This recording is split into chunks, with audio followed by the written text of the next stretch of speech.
कक्षा 5 के लिए अध्याय 1 संख्याएं। आज के इस वीडियो में हम अध्याय 1 संख्याएं के एक महत्वपूर्ण टॉपिक निकटतम मान के अंतर्गत दहाई के निकटतम मान लिखकर उनका आकलित योगफल और वास्तविक योगफल ज्ञात करना है। और इसके लिए हम इसके पहले वीडियो में निकटतम मान क्या होता है ये हम देख चुके हैं, जिसके अंतर्गत दहाई के निकटतम मान, सैकड़े के निकटतम मान और हज़ार के निकटतम मान हम कैसे निकालते हैं, किस प्रकार से होता है, ये सब हम पिछले वीडियो में हम समझ चुके हैं। इस वीडियो में हम दहाई के निकटतम मान का आकलित योगफल और वास्तविक योगफल के बारे में समझेंगे। देखिए, पहला प्रश्न 46 और 81 दिया है। इनका निकटतम मान, दहाई के निकटतम मान निकालना है और आकलित योगफल और वास्तविक योगफल ज्ञात करना है। तो सबसे पहले तो 46 और 81 का दहाई के निकटतम मान देख लेते हैं।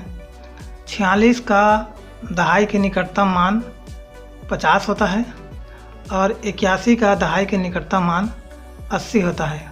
अब ये निकटतम मान किस प्रकार से आया ये आप समझने के लिए पिछले वीडियो देख सकते हैं। इस वीडियो में हम इनके आकलित योगफल और वास्तविक योगफल के बारे में अच्छे से समझने का प्रयास करेंगे। तो निकटतम मान जो समझ गए हैं उनको ये आकलित योगफल और वास्तविक योगफल समझने में और बहुत आसानी होगी, क्योंकि गणित का आधा समझ इस निकटतम मान में है और आधा समझ आकलित योगफल और वास्तविक योगफल में है। योगफल मतलब होता है जोड़ना, तो जोड़ना है, लेकिन आकलित योगफल भी निकालना है और वास्तविक योगफल भी निकालना है, मतलब डबल डबल दो बार जोड़ना है। तो आकलित योगफल क्या होता है कि 46 का दहाई के निकटतम मान 50 आया है और 81 का दहाई के निकटतम मान 80 आया है। इन दोनों को अगर हम जोड़ते हैं तो यह हो जाता है आकलित योगफल। 50 और 80 को जोड़ेंगे तो ये हो गया आकलित योगफल, अर्थात निकटतम मान को जोड़ने पर आकलित योगफल प्राप्त होता है। और वास्तविक योगफल जो प्रश्न दिया है, जैसे कि 46 और 81 दिया है, इसको जैसा दिया है वैसा ही जोड़ देना है, तो ये हो गया वास्तविक योगफल। आकलित योगफल निकटतम मान निकाल कर जोड़ते हैं और वास्तविक योगफल जो वास्तव में प्रश्न दिया है उसे जोड़ते हैं। अब देख लेते हैं आकलित योगफल।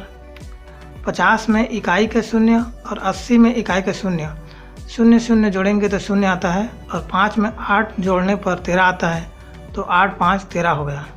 तो आकलित योगफल आ गया 50 और 80 का आकलित योगफल 130। वास्तविक योगफल देखिए, 46 में 81 जोड़ना है, तो 46 का इकाई 6 और 81 का इकाई 1, 6 और 1 7, और उसके बाद दहाई का 4 और दहाई का 8, तो 4 और 8 जोड़ेंगे तो 12 हो जाता है। तो यहाँ पर वास्तविक योगफल में 46 और 81 को जोड़ने पर आया 127। अब यहाँ पर एक समझने वाली बात यह है कि आकलित योगफल जो उत्तर आया है और वास्तविक योगफल जो उत्तर आया है, ये दोनों उत्तर एक दूसरे के लगभग बहुत पास में रहेंगे। जैसे कि 130 आकलित आया है तो 127 वास्तविक आया है, मतलब आकलित योगफल और वास्तविक योगफल बहुत ही पास में, लगभग एक दूसरे के बहुत ही करीब उत्तर आएंगे।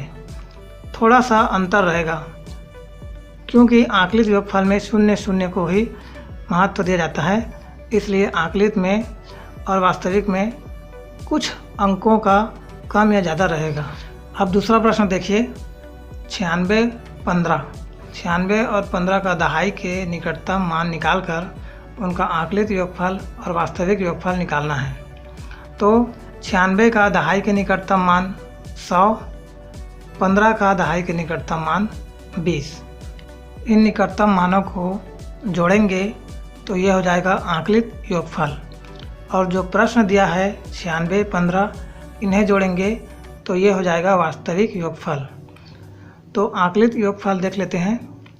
100 का इकाई का शून्य और 20 का इकाई का शून्य, शून्य शून्य जुड़ेगा तो शून्य आएगा। अब 100 का दहाई का शून्य और 20 का दहाई का 2, ये शून्य और 2 जुड़ेंगे तो 2 हो जाएगा। और 100 का एक अकेला बचा है तो ये 1 का 1 उतर जाएगा। अतः 100 में 20 जोड़ेंगे तो ये हो जाएगा 120। तो आकलित योगफल आया 120। अब वास्तविक योगफल में 96 में 15 जोड़ना है। तो 96 का इकाई का 6 और 15 का इकाई का 5, 6 और 5 को जोड़ेंगे तो 11 हो जाएगा। 11 का 1 लिखेंगे, हासिल 1 ऊपर, दहाई 9 के ऊपर में लिखेंगे। 96 का दहाई 9 और 15 का दहाई 1, ये दोनों को जोड़ेंगे, 9 और 1 10, और एक हासिल आया उसे जोड़ेंगे तो हो जाएगा 11। तो यहाँ पर लिख देंगे 11। तो यहाँ पर आया 111। अतः 96 में 15 जोड़ेंगे 111 आएगा। अब यहाँ आकलित योगफल आया 120 और वास्तविक योगफल आया 111। तो इसमें कुछ अंक का अंतर है। 111 और 120 में 9 का अंतर है। ये लगभग एक दूसरे के बहुत ही पास में है।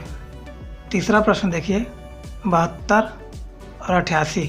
हल देखिए, 72 का दहाई के निकटतम मान 70, 88 का दहाई के निकटतम मान 90। इन निकटतम मानों को जोड़ेंगे तो यह हो जाएगा आकलित योगफल 70 धन 90। और जो प्रश्न दिया गया है 72 और 88, इसे जोड़ेंगे तो यह हो जाएगा वास्तविक योगफल 72 धन 88। अब आकलित योगफल देख लेते हैं।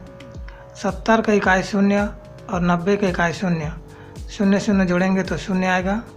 70 का दहाई 7 और 90 का दहाई 9, 7 और 9 को जोड़ेंगे तो यह हो जाएगा 16। तो नीचे लिख देंगे 16। अतः 70 में 90 जोड़ेंगे तो आएगा 160। वास्तविक योगफल देखिए, 72 धन 88।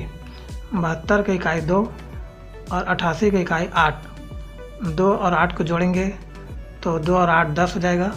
10 का शून्य लिखेंगे, एक हासिल बचेगा, उसे 7 दहाई के ऊपर में लिखेंगे। अब 72 का दहाई 7 और 88 का दहाई 8, 7 और 8 को जोड़ेंगे तो 15 हो जाएगा। 15 और एक हासिल करके 16, तो नीचे हम लिखेंगे 16। अतः 72 में 88 जोड़ने पर 160 आएगा। अब यहाँ पर आकलित योगफल आया 160 और वास्तविक योगफल आया 160। यहाँ पर वास्तविक योगफल और आकलित योगफल बराबर आ गए, इसमें अंतर प्राप्त नहीं हो रहा है। चौथा प्रश्न और इस वीडियो का अंतिम प्रश्न, 34 65। हल देखिए, 34 का दहाई के निकटतम मान 30, 65 का दहाई के निकटतम मान 70। 30 और 70 को जोड़ेंगे तो ये हो जाएगा आकलित योगफल। और जो प्रश्न में दिया है 34 65, इसे जोड़ेंगे तो ये हो जाएगा वास्तविक योगफल। अब आकलित योगफल देखते हैं। 30 का इकाई शून्य, 70 का इकाई शून्य, शून्य शून्य जुड़ेगा तो शून्य आएगा। 30 का दहाई 3, 70 का दहाई 7, 3 और 7 जुड़ेगा, 3 और 7 10, नीचे हम लिखेंगे 10। अतः आकलित योगफल आया 30 में 70 जोड़ने पर 100। वास्तविक योगफल देख लीजिए, 34 का इकाई 4, 65 का इकाई 5, 4 और 5 को जोड़ने पर आएगा 9।